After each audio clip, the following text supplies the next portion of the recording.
Sean todos bienvenidos. Cuánto gusto me da poder estar con ustedes. Hemos estado compartiendo esta serie de enseñanzas de los 7 yo soy de Jesús. Nos hemos quedado detenidos en esta quinta parte de la enseñanza en donde estamos hablando acerca de yo soy la puerta. El Señor Jesús acompañó en 7 ocasiones. En el Evangelio de Juan hemos dicho estas palabras de yo soy, más una metáfora, y hemos hablado de yo soy el camino, la verdad y la vida.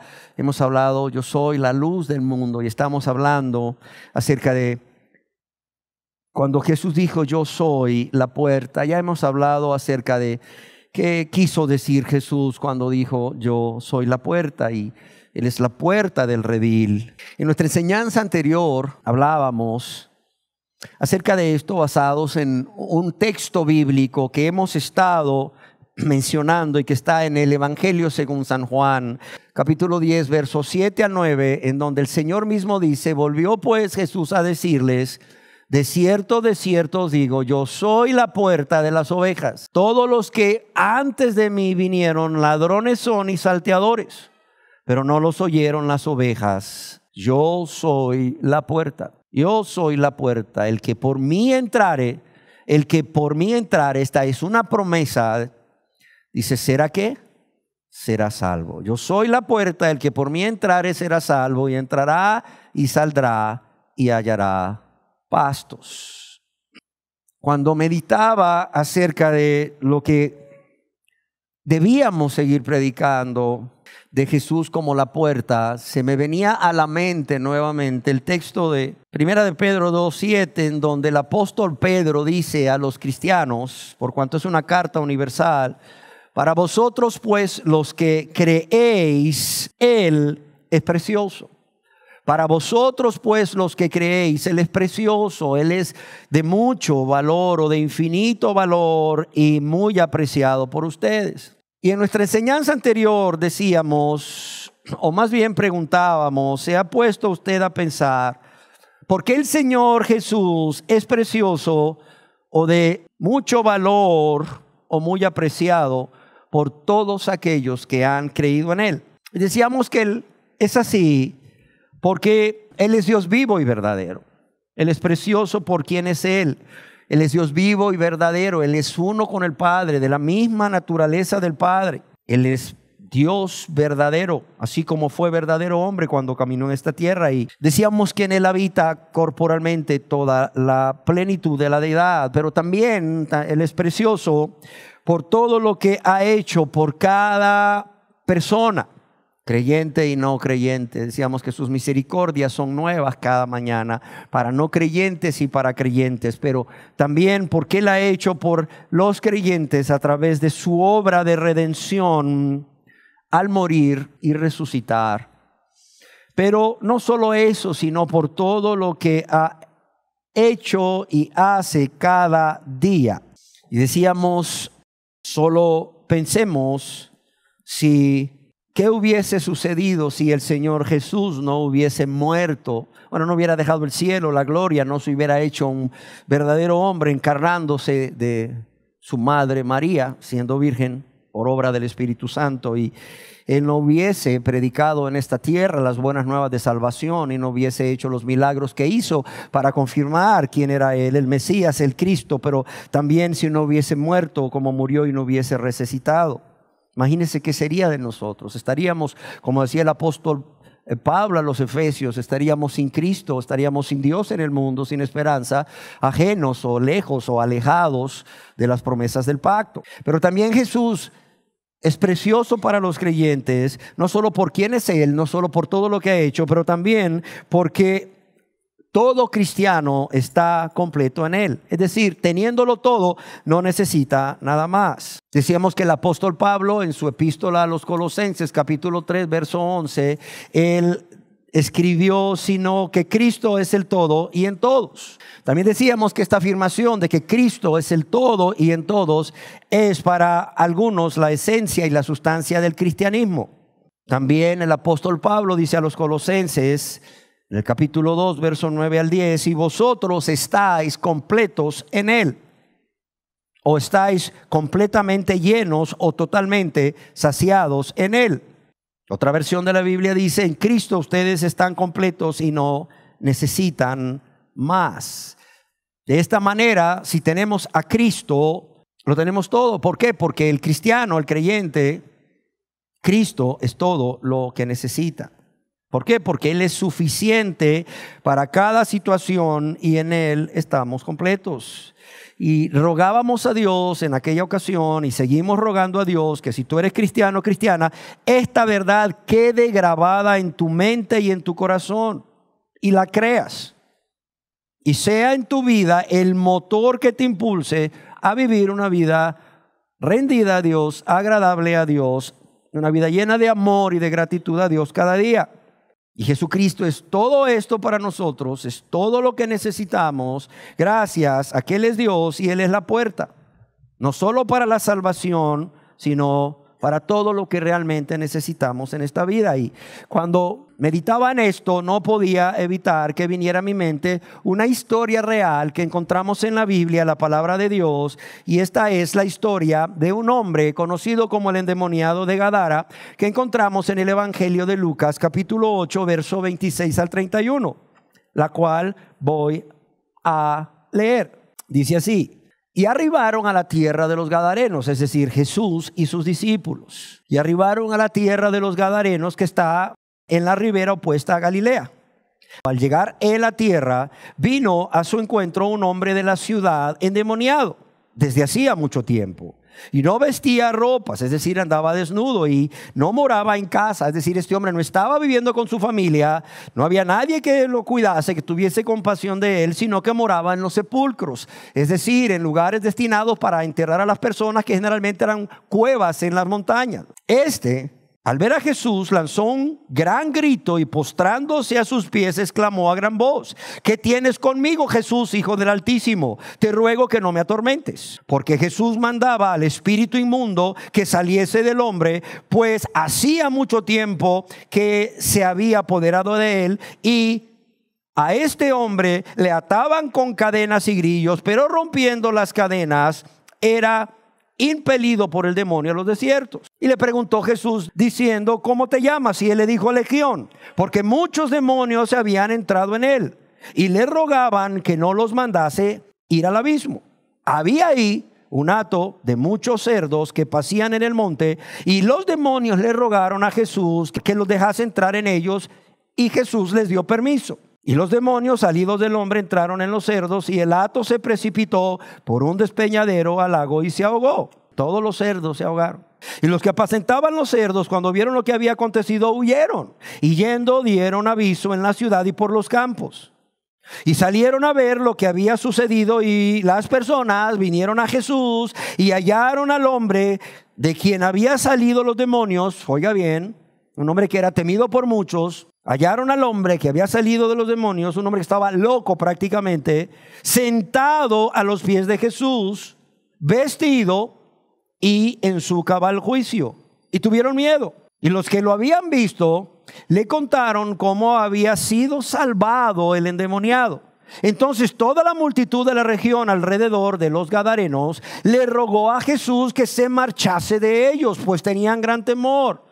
Y Jesús, entrando en la barca, se fue. Y el hombre de quien habían salido los demonios le rogaba que le dejase estar con él. Pero Jesús le despidió diciendo: vuélvete a tu casa y cuenta cuán grandes cosas ha hecho Dios contigo. Y él se fue, publicando por toda la ciudad cuán grandes cosas había hecho Jesús con él. Cuán grandes cosas había hecho Jesús con él. Yo creo que hay muchísimas cosas que decir acerca de la historia de este hombre, de la vida de este hombre, y lo que Dios hizo por amor y por misericordia en la vida de este hombre que había estado endemoniado. Sin embargo, yo solo quiero centrarme en dos reacciones, y son dos reacciones completamente opuestas ante el Señor Jesús y ante la obra de gracia y de amor que Él realizó en la vida de este hombre que estaba endemoniado. Y la primera reacción que yo quiero que veamos es la reacción de la multitud. ¿Y cuál fue la reacción de la multitud? La misma reacción que la mayoría de las personas hoy tienen.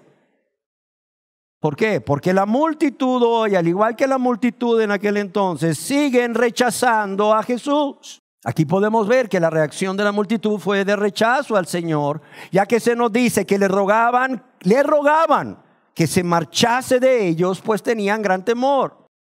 Increíble, pero es cierto. Tenían gran temor de Jesús, sí. Pero ¿por qué podían tener temor de Jesús si Él era todo amor, toda compasión, toda bondad, toda misericordia? Bueno, porque tenían temor de que tuviesen que renunciar a sus vidas, las cuales vivían haciendo su voluntad. Tenían temor de que tuviesen que renunciar a sus pecados y que tuviesen que renunciar a seguir disfrutando de los deleites temporales que estos les producían.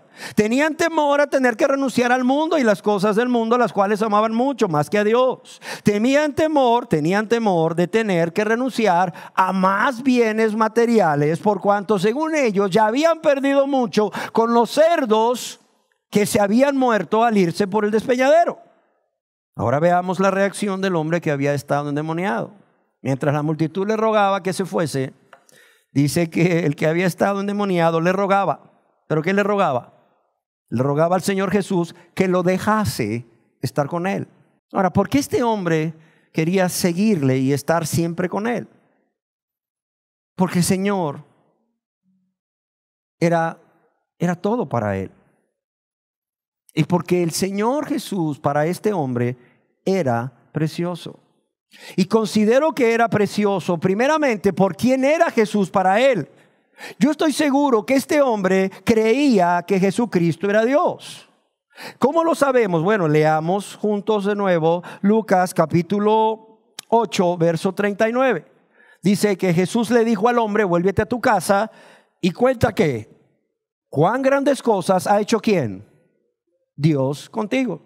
Le dice: vuélvete a tu casa y cuenta cuán grandes cosas ha hecho Dios contigo. ¿Y qué hizo el hombre? Dice, y él se fue publicando por toda la ciudad cuán grandes cosas había hecho ¿quién? Jesús con él. Jesús le dijo, y cuenta cuán grandes cosas ha hecho ¿quién? Dios contigo. Pero él contaba cuán grandes cosas había hecho ¿quién? Jesús con él. ¿Por qué? Porque para él Jesús era Dios. Primeramente era precioso por lo que era. Segundo, era precioso para él por todo lo que había hecho. Solo recordemos cómo vivía este hombre. Acordémonos que estaba endemoniado. Este hombre estaba fuera de sí, estaba como loco. Dice que caminaba de día y de noche. Imagínate, este hombre no tenía paz. Caminaba de día y de noche, gritando ahí por los montes. Además andaba desnudo. Vivía lejos de su familia. No tenía nadie que tuviera compasión de él. ¿Por qué? Porque todos le tenían temor. Vivía en los sepulcros. Lugar solo, inhóspito. Por cierto, en otro evangelio dice que se hería con piedras. Y claro está, no había nadie que lo curase. Sus heridas se infectaban, olían mal. Pero Jesucristo le había liberado. Y ahora lo vemos ahí sentado a los pies de Jesús, en su sano juicio, limpio y vestido, oyendo de los hombres que cuidaban los cerdos y que habían visto cómo estos, ¿verdad?, habían salido corriendo hasta irse por el despeñadero, por el abismo, pues. Y este hombre podía oír a través de la historia de estos hombres que cuidaban los cerdos cómo Jesús había tenido misericordia de él y cómo Jesús no le había importado toda la cantidad de dinero que pudiesen costar esos cerdos por liberarlo y salvarlo a él. Un endemoniado que nadie daba un centavo por su vida. Además vemos cómo le había salvado, y Jesucristo era precioso para él porque él era todo en su vida. Era el único que le había amado, era el único que se había interesado por él, ¿sí o no? Y siendo un endemoniado no solo le había liberado, sino que también le había salvado. Y este hombre, estoy seguro que sabía que estando con Jesús, después de todo lo que Jesús había hecho por él, nada le faltaría. Es como si este hombre tuviese en su mente aquel salmo tan precioso que dice: Jehová es mi pastor. Y luego, ¿qué dice? Nada me faltará. Algunas versiones de la Biblia lo traducen: el Señor es mi pastor. Nada me faltará. Amén. Y yo espero que de igual forma el Señor Jesús sea tan precioso o más precioso para cada uno de los que nos hemos convertido a Dios. Amén. Tan precioso o más precioso que lo era para este hombre que había sido endemoniado.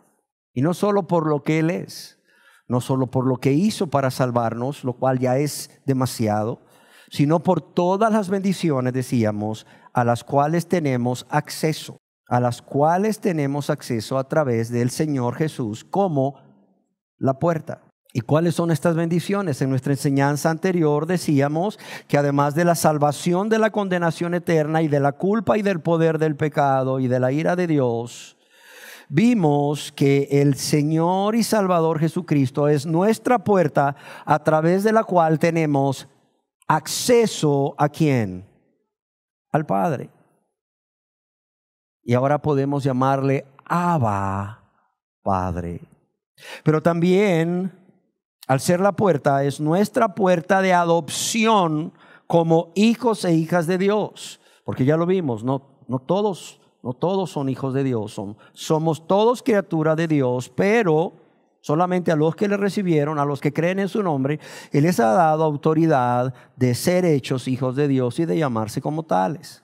Es necesario arrepentirse y confiar en Jesús como tu único y suficiente Salvador, rendirle tu vida a Él para que sea Él quien la lave y la limpie de toda maldad y todo pecado, y rendirte a su señorío para que Él realmente sea tu Señor y Salvador y seas un hijo y una hija de Dios. Vimos también que el Señor Jesús, al ser la puerta, es la puerta por la cual entramos al redil. Es decir, somos hechos pueblo de Dios y miembros de la familia de la fe. Pero además de esto existen muchas más bendiciones a las que tenemos acceso si entramos, como decía, por la puerta primeramente. Y en nuestra enseñanza anterior lo decía y lo vuelvo a decir, que si realmente queremos tener acceso a todas estas bendiciones, como es la salvación, libre acceso a Dios el Padre como nuestro Padre, la adopción como hijos e hijas y el ser hechos pueblo de Dios, miembros de la familia de Dios, primero tenemos que entrar por la puerta. Yo no quiero engañar a nadie. Yo no puedo decir el Señor te va a bendecir en pecado. No. Cuidado. El Señor te va a bendecir viviendo egoístamente. No, para nada. El Señor te va a bendecir viviendo con un pie en la iglesia y con un pie en el mundo. No. El Señor te va a bendecir si aceptaste a Cristo, pero sigues viviendo impíamente. No, tampoco. No te quiero engañar. O sea, estas bendiciones son solo para aquellos que atraviesan la puerta por la fe que es en Cristo Jesús. Si no, no hay bendición. La única bendición que Dios te puede ofrecer es la de salvarte. Es la de salvarte si vienes a Él con un corazón contrito y humillado, con un corazón arrepentido, confesándole tus pecados, apartándote de ellos y confiando en Él como tu único y suficiente Salvador. Es la única bendición. Pero si tú ya has hecho esto y has entrado por la puerta, hay muchas más bendiciones. Vimos 3, veamos la cuarta. La cuarta bendición es que el Señor Jesús es nuestra puerta, la única puerta que existe a nuestra paz con Dios. En la epístola a los Romanos, en el capítulo 5, verso 1, el apóstol Pablo les escribe: justificados pues, ¿por qué? Por la fe, ¿tenemos qué? Tenemos paz para con Dios por medio de ¿quién? De nuestro Señor Jesucristo. Él es la puerta para nuestra paz con Dios. Dice: justificados, declarados inocentes por Dios, absueltos, libres de culpa, por la fe, ¿en quién? En Jesucristo. Tenemos paz para con Dios por medio de nuestro Señor Jesucristo. Ahora, quizás las personas se pregunten, bueno, ¿que no todos estamos en paz con Dios? ¿Por qué Jesucristo es nuestra puerta a la paz con Dios? Porque yo quiero decirles que antes de que una persona se convierta a Dios, antes de que una persona nazca de nuevo, esa persona está en enemistad con Dios. Lo voy a repetir. Antes de que una persona se convierta a Dios, antes que una persona nazca de nuevo, su estado es enemistad con Dios. ¿Y por qué lo repito? Porque esto es algo que muchas personas no reconocen y no meditan en ello. ¿Por qué razón? Porque han creído la mentira del diablo, no solo de que todos somos hijos de Dios porque Él nos creó, sino que también han creído la mentira del diablo, que todo lo que se necesita para ser hijo de Dios es pasar al frente o ahí en tu silla, repetir una oración del penitente o del pecador de aceptar a Cristo. O ni siquiera repetirla ya, sino que alguien la repita y tú desde tu silla levantes tu mano.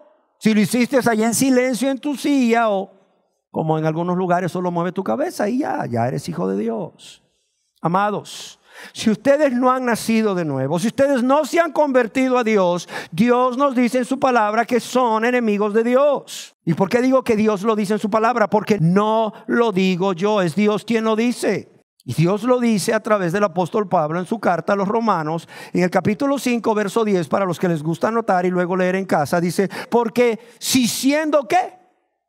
Enemigos, dice. Aquí está, es la Biblia. O sea, no es algo que yo me inventé, yo me saqué de la manga. Una revelación que tuve anoche, no. Esto lo escribió el apóstol Pablo, inspirado por Dios hace ya casi 2000 años. Dice, porque si siendo enemigos, le dice a los romanos, ustedes antes de convertirse a Dios, cristianos de Roma, eran enemigos de Dios. Y no solo eso, ¿qué le dice a los colosenses en Colosenses 1:21? Les dice cuál era su relación antes de convertirse a Dios. Y les dice, y a vosotros también, que erais ¿qué? En otro tiempo, antes de convertirse a Dios. ¿Qué dice aquí? Extraños y ¿qué? ¿Y qué dice aquí, por favor?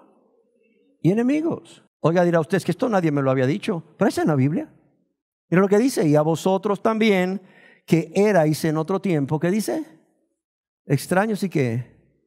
Y enemigos en vuestra mente, haciendo ¿qué? Malas obras.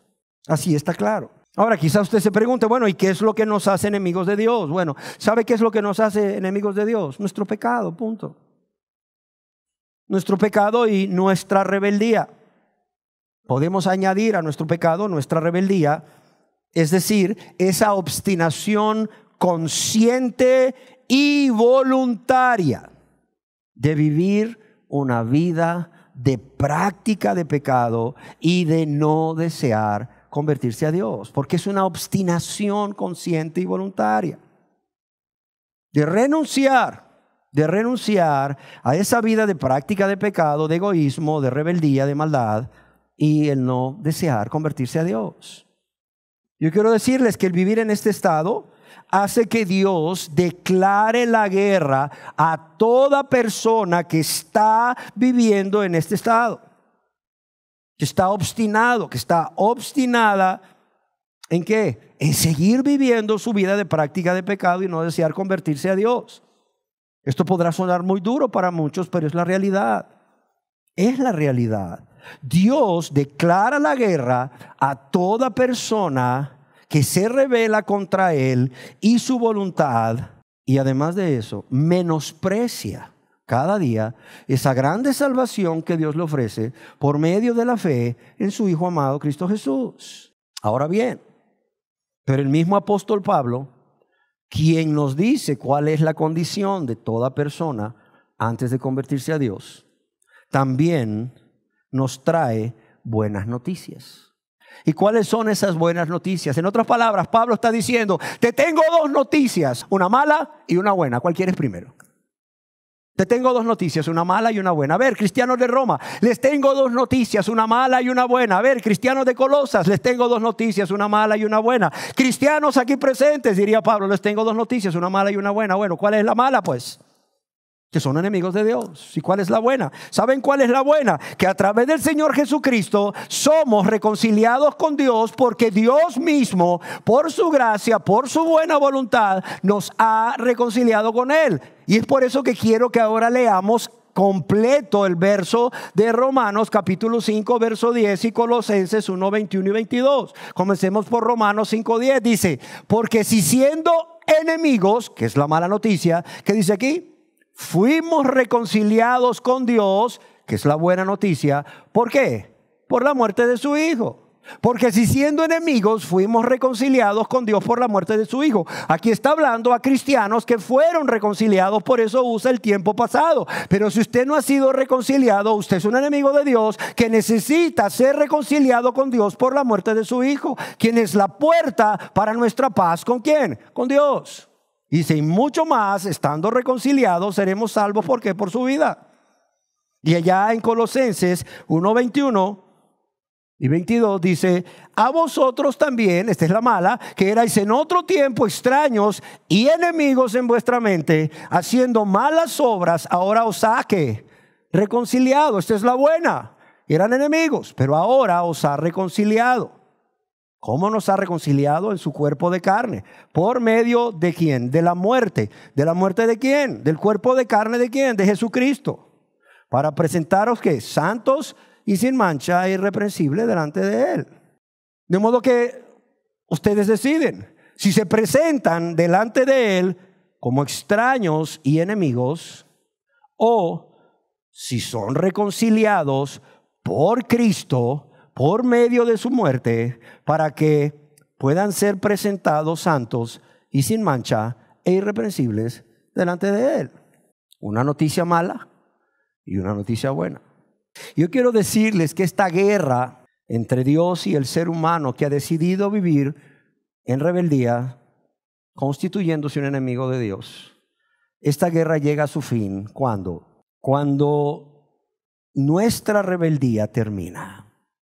Primeramente, cuando nuestra rebeldía termina, cuando tomamos una decisión de ya no más seguir viviendo en rebeldía contra Dios y su voluntad. Y nuestra rebeldía termina cuando nos rendimos a Dios y decidimos someternos a su señorío por amor y gratitud. Pero también esta guerra termina no solo cuando ponemos fin a esa rebeldía, sometiéndonos a Dios, rindiéndonos a Dios, sino también al ser justificados, declarados absueltos de toda culpa, inocentes por Dios. ¿Y por qué? Como ya vimos, por lo que Jesucristo hizo al morir y al recibir el castigo que debíamos recibir y pagar esa deuda que teníamos con Él y que no podíamos pagar, pero también al resucitar de entre los muertos. William MacDonald escribió al respecto: ha terminado la guerra. Cuando el ser humano decide no continuar en rebeldía por cuanto se rinde a Dios, se somete a su señorío, y cuando esta persona con ese corazón contrito y humillado decide creer, confiar en Jesús como su único y suficiente y necesario Salvador, ha terminado la guerra, dice MacDonald. Han cesado las hostilidades. Por medio de la obra de Cristo han sido quitadas todas las causas de enemistad entre nuestras almas y Dios. Y hemos sido cambiados de enemigos a amigos por el milagro de su gracia. Y aquí me detengo para hacerle una pregunta, querida persona que nos acompaña. ¿Usted se ha convertido a Dios o solo ha hecho una oración en su vida, suplicándole a Dios su perdón, pero no ha habido convicción de pecado de parte del Espíritu Santo en ningún momento? No ha habido un verdadero arrepentimiento y no ha habido una fe bíblica que no solo le permita confiar en Jesús, sino obedecer a Jesús, obedecer a Dios por amor y gratitud, por las fuerzas que Dios mismo da a través del Espíritu Santo. Yo quiero decirle que si usted es sincero, si usted es sincera y reconoce que todo lo que ha hecho en su vida no es más que una oración, o quizás ni siquiera la oración ha llegado, usted necesita desesperadamente, y oiga bien la palabra que estoy usando, usted necesita desesperadamente que Dios lo reconcilie con Él por medio del Señor Jesucristo, que no solo es la puerta para su salvación, sino para la paz con Dios. Y yo le invito a que usted hoy mismo tome la decisión de entrar por esa puerta. Amén. La quinta bendición es que el Señor Jesús es la puerta a través de la cual obtenemos nuestra ciudadanía del cielo. Fíjese bien, no solo es la puerta por la cual tenemos acceso al Padre, no solo es la puerta por la cual somos adoptados como hijos e hijas de Dios, no solo es la puerta por la cual entramos al redil y somos ahora parte del pueblo de Dios, miembros de la familia de Dios, sino que también es nuestra puerta a la paz con Dios y es nuestra puerta a la ciudadanía del cielo. Es la puerta a través de la cual obtenemos nuestra ciudadanía en el cielo. En la epístola o en la carta a los Filipenses, capítulo 3, versos 18 al 20, el apóstol Pablo les dice: porque por ahí andan muchos, de los cuales os dije muchas veces, y aún ahora lo digo llorando, que son enemigos de la cruz de Cristo, el fin de los cuales será perdición, cuyo Dios es el vientre y cuya gloria es su vergüenza, que solo piensan en lo terrenal. Pero fíjese bien lo que dice Pablo a los cristianos de la ciudad de Filipo. Mientras les dice: porque por allá andan muchos, de los cuales os dije muchas veces y aún ahora lo digo llorando, que son enemigos de la cruz de Cristo. Dice: más, ¿qué dice aquí? Nuestra ciudadanía está ¿dónde? En los cielos. Dice: nuestra ciudadanía está en los cielos, de donde también esperamos al Salvador, al Señor Jesucristo. ¿De dónde le dice el apóstol Pablo a los filipenses que eran ciudadanos? ¿De dónde? Eran ciudadanos del cielo. Mas nuestra ciudadanía está en los cielos. Otras versiones lo traducen: en cambio nosotros, a diferencia de aquellos cuyo Dios es su vientre, en cambio nosotros somos ciudadanos del cielo. Y ahora, ¿qué significa ser ciudadanos del cielo? ¿Sabe qué significa? Que tenemos ahora, a través de haber pasado por la puerta, tenemos derecho de vivir ahí. Tenemos derecho de vivir ahí.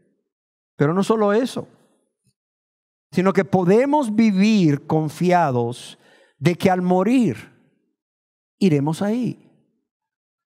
Podemos vivir confiados en esta tierra cada día de que al morir iremos ahí. Yo quisiera imaginarme todo el gozo y la paz que trae a la vida de todo cristiano verdadero el tener esta seguridad. ¿Por qué razón? Porque no solo vamos a poder ver a Dios cara a cara. Imagínese usted, a ver. Se dice fácil ver a Dios cara a cara, ¿no? Ver a Jesús cara a cara. Pero a ver, imaginémonos por un momento lo que esto implica. Verlo cara a cara. Y para esto quiero poner un ejemplo que quizás se está volviendo muy común en nuestro país.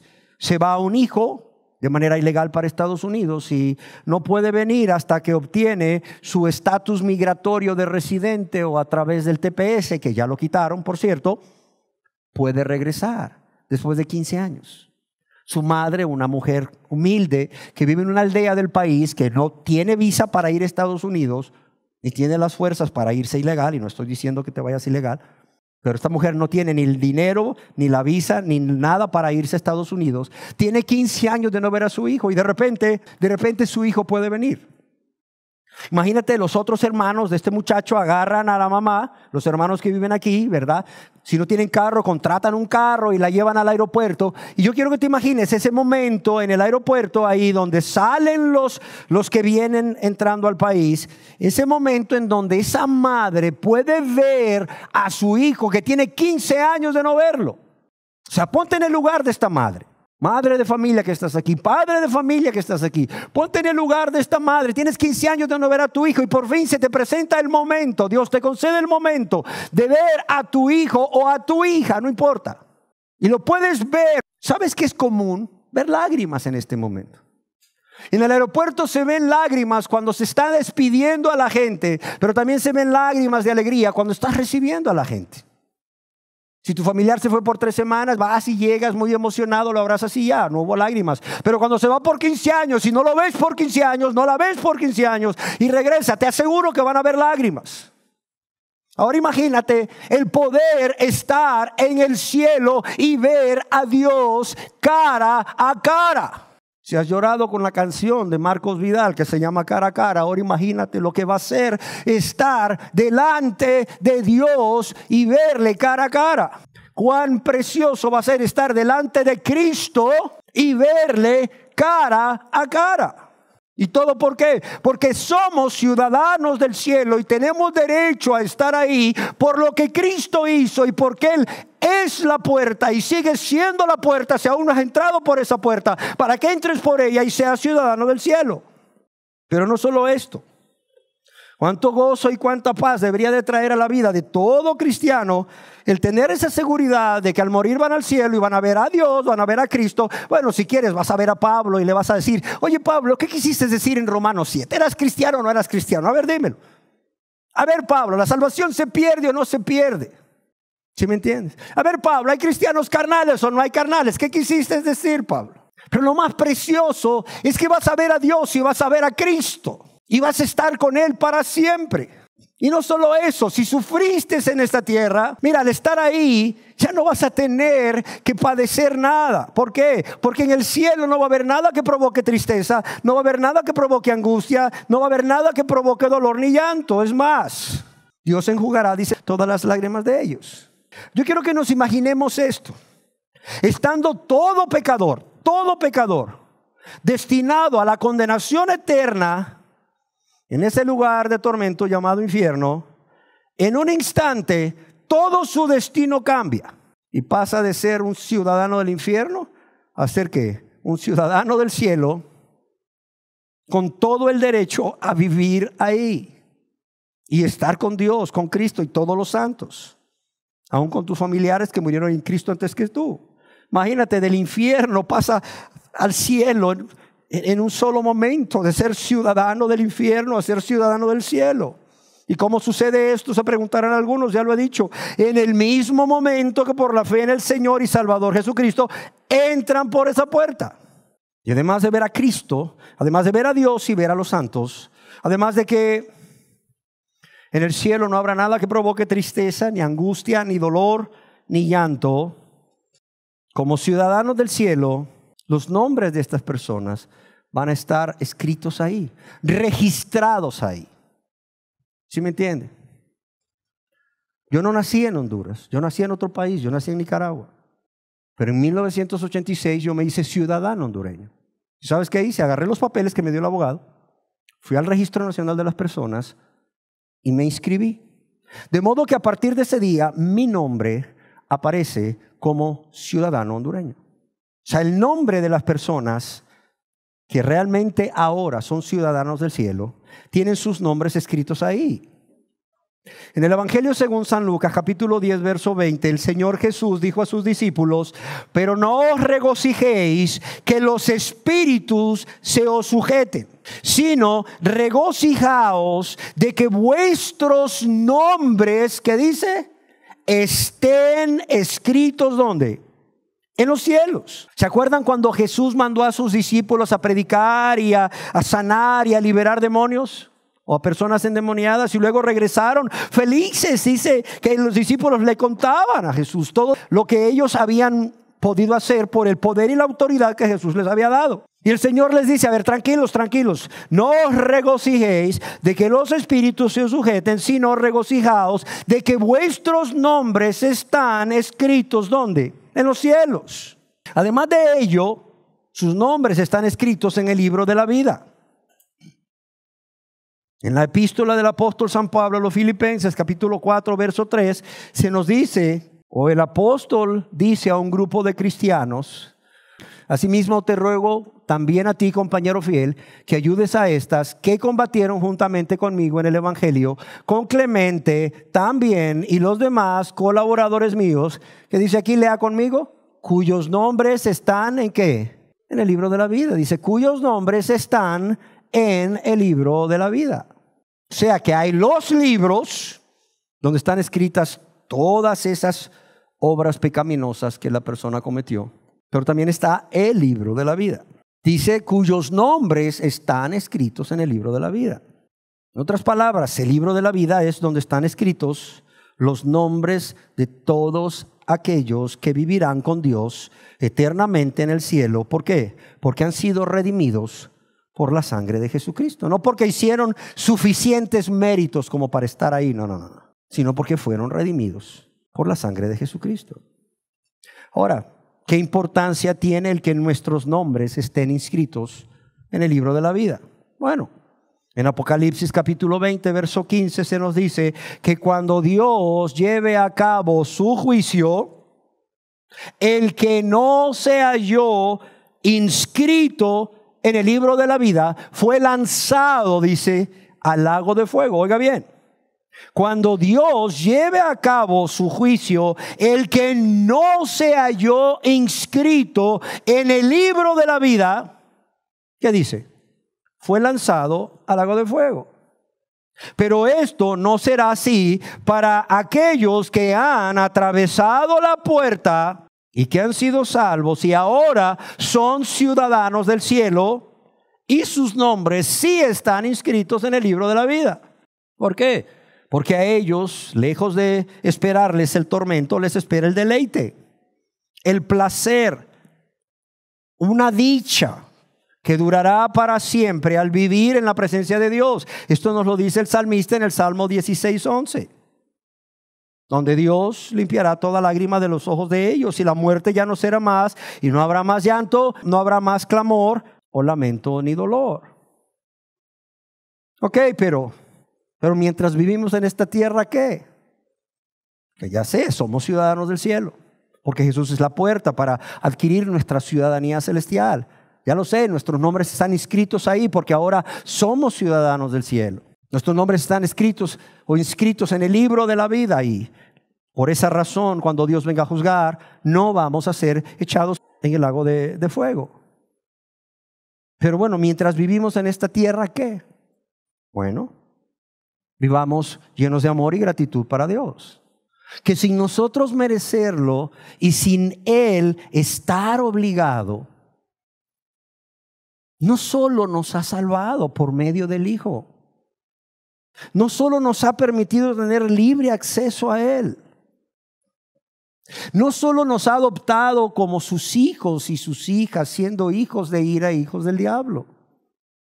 No solo nos ha hecho parte de su pueblo y miembros de la familia de Dios, sino que también Él nos ha reconciliado con Él. O sea, si tú fuiste observador cuando leí la cuarta bendición, no es que nosotros venimos e hicimos, o sea, nos reconciliamos con Dios. Okay, yo vengo y me reconcilio con Dios. No. La Biblia dice que Dios nos reconcilia con Él. No es cuestión de, mira, Señor, voy a hacer esto y esto y esto, y a través de hacer todo esto por un buen periodo de tiempo, que ya estamos en paz, no, estamos en paz, no. Ciertamente la guerra termina cuando nosotros decidimos abandonar ese estado consciente y voluntario de rebeldía por amor y gratitud a Dios, y nos rendimos a Él, nos entregamos a Él para que Él nos perdone, nos salve y nos gobierne, para ser instrumentos en su mano, para honra y gloria de Dios. Pero recuerden que esto no sirve de nada sin la justificación que Dios nos da. El apóstol Pablo habla de cómo Dios nos reconcilia con Él por la muerte de su Hijo. Oye, qué maravilla. No solo no nos destruye, sino nos reconcilia y manda a su Hijo morir por nosotros. Entonces, ¿qué vamos a hacer mientras vivamos en esta tierra? Bueno, vamos a vivir amando a ese Dios que en lugar de destruirnos, nos ha hecho sus hijos, miembros de la familia de Dios, al salvarnos. Nos ha dado acceso directo a Él, pero además de eso nos ha reconciliado con Él. Oye, ¿no es esto maravilloso que en lugar de destruirnos nos reconcilie con Él? Pero también nos ha hecho ciudadanos del cielo. Nos ha dado el derecho de vivir en el cielo y podemos vivir confiados de que si morimos hoy, si somos verdaderos cristianos y en realidad nos hemos convertido a Dios, vamos a partir al cielo. Y ahí va a estar Dios esperándonos, Jesús esperándonos y todos los santos y los ángeles con Él, aún nuestros seres queridos. que partieron con Cristo. Pero no solo debemos de vivir llenos de amor y gratitud, sino también debemos de vivir como extranjeros y peregrinos. No sé si me explico. Si nuestra ciudadanía no está en este mundo, si no somos ciudadanos de este mundo y somos ciudadanos del cielo, entonces vivamos en este mundo como lo que somos, extranjeros y peregrinos. Mira, no te involucres en las cosas mundanas de este mundo. No vivas como si fueras del mundo, porque no eres del mundo. Eres ciudadano del reino de Dios, eres ciudadano del cielo. Sé luz para este mundo y sé sal para esta tierra, y no vivas conforme a este mundo, ni pienses conforme a este mundo, ni mires las cosas conforme a este mundo, ni tus intenciones sean las formas conforme a las intenciones de este mundo. Que tu manera de hablar no sea conforme a las personas de este mundo que va a ser destruido, porque su príncipe es Satanás, de este mundo que ni ama ni teme a Dios, ni ama a los cristianos tampoco, ni ama la palabra de Dios, ni la quiere guardar tampoco. Que todo lo que hagamos viviendo en este mundo, aún nuestra manera de vestir como hombres y nuestra manera de vestir como mujeres, sea como lo que somos: hijos e hijas de Dios, miembros del pueblo de Dios y ciudadanos del cielo. De modo que cuando nos vean digan: este no es de este mundo. Este no es de este mundo. Este está aquí en este mundo, pero este es extranjero y peregrino en este mundo. Este no es de este mundo. Este o esta son ciudadanos del cielo, para honra y gloria de Dios.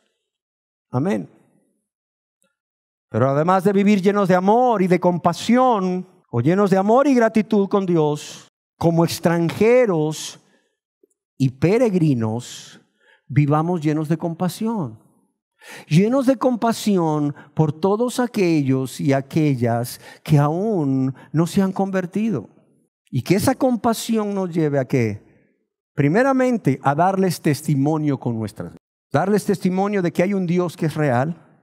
Y ese Dios que es real tiene el poder y la gracia para transformar las vidas, por cuanto ha transformado tu vida y la mía. Pero además de ello, darles testimonio con la palabra. Predica la palabra. Comparte con los demás las buenas nuevas de salvación.